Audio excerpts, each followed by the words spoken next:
Dari lorong waktu yang panjang, kita akhirnya tiba. Bukan pada akhir, tapi pada jawaban.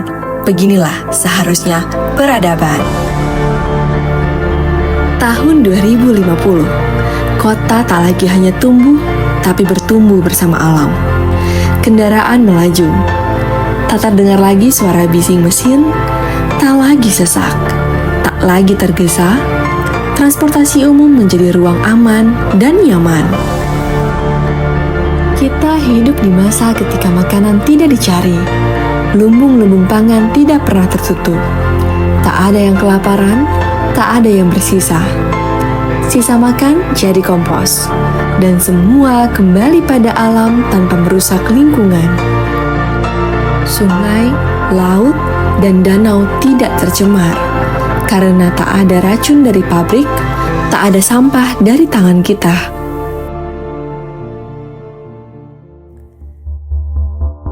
Tapi, itu hanyalah jika kita memilih merawat.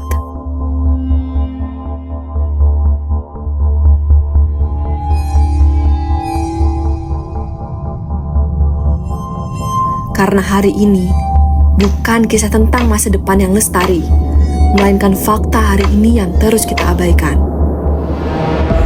80% energi dunia masih bergantung pada bahan bakar fosil yang menyumbang lebih dari 70% emisi gas rumah kaca global.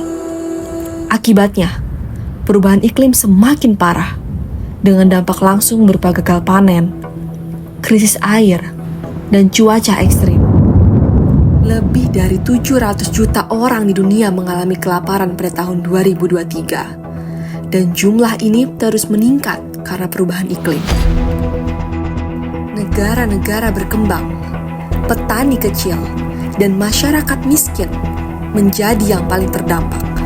Tambang batu bara merusak jutaan hektar hutan, sementara pembangkit listrik mencemari udara dan air, memicu lebih dari 800.000 kematian dini tiap tahun. Sistem energi saat ini bukan hanya mencemari bumi, tetapi juga memperparah krisis pangan dan ketimpangan sosial. Itu banyak perahu sudah hilang, ada yang hilang, ada beberapa perahu yang banyak yang hilang kalau sudah cuaca buruk, tidak ditemukan sampai sekarang. Krisis iklim sedang berlangsung, suhu bumi naik, cuaca ekstrim meningkat, dan miliaran orang terdampak. Dunia merespons lewat Paris Agreement dengan target menahan kenaikan suhu di bawah 2 derajat Celcius. Indonesia ikut ambil bagian. Lewat komitmen NDC pada tahun 2022, kita menargetkan penurunan emisi hingga 43,2% pada 2030 dengan dukungan internasional. Salah satu strategi utama adalah Full Netsing 2030, sebuah program untuk memastikan bahwa sektor forestry and other land use mampu menyerap lebih banyak emisi daripada yang dilepas.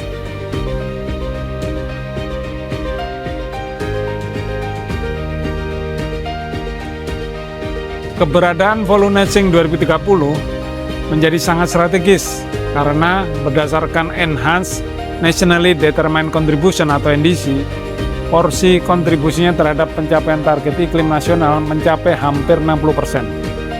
Ya, tanpa keberhasilan di sektor ini, tentunya upaya pengurangan emisi di sektor lain seperti energi, transportasi, dan industri akan sulit menutup kesenjangan.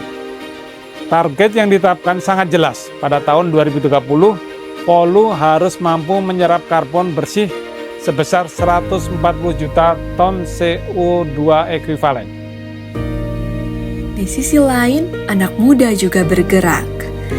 Green Leadership Indonesia telah melahirkan pemimpin muda yang membangun gerakan di daerahnya. Green Youth Movement membawa kampanye perubahan dari sekolah hingga ke jalanan.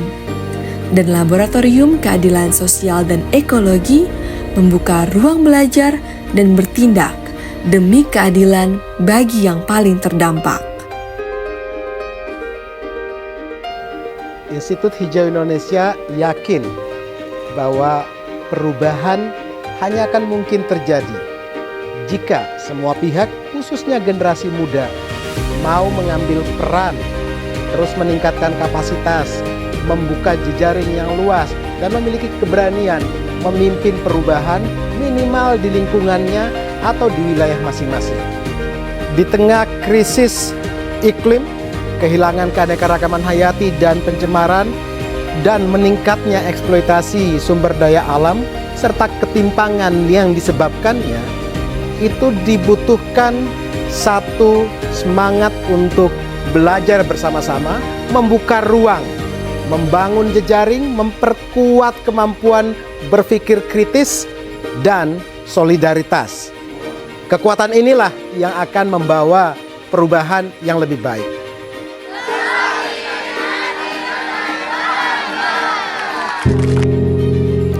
Tapi kita tahu, semua ini masih kecil, masih terlalu sedikit dibanding besarnya krisis yang kita hadapi.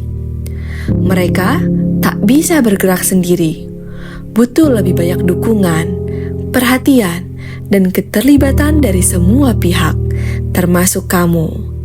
Kini, kita berdiri di persimpangan.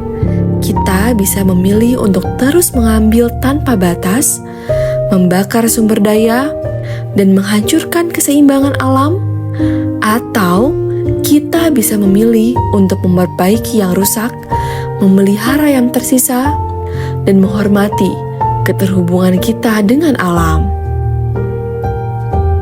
Pilihan ini bukan soal moralitas semata, tapi soal keberlangsungan. Tentang apakah anak cucu kita masih bisa hidup berdampingan dengan alam, melihat birunya langit, mendengar burung bernyanyi, atau hanya akan mendengar kisah bahwa dunia dulu pernah indah.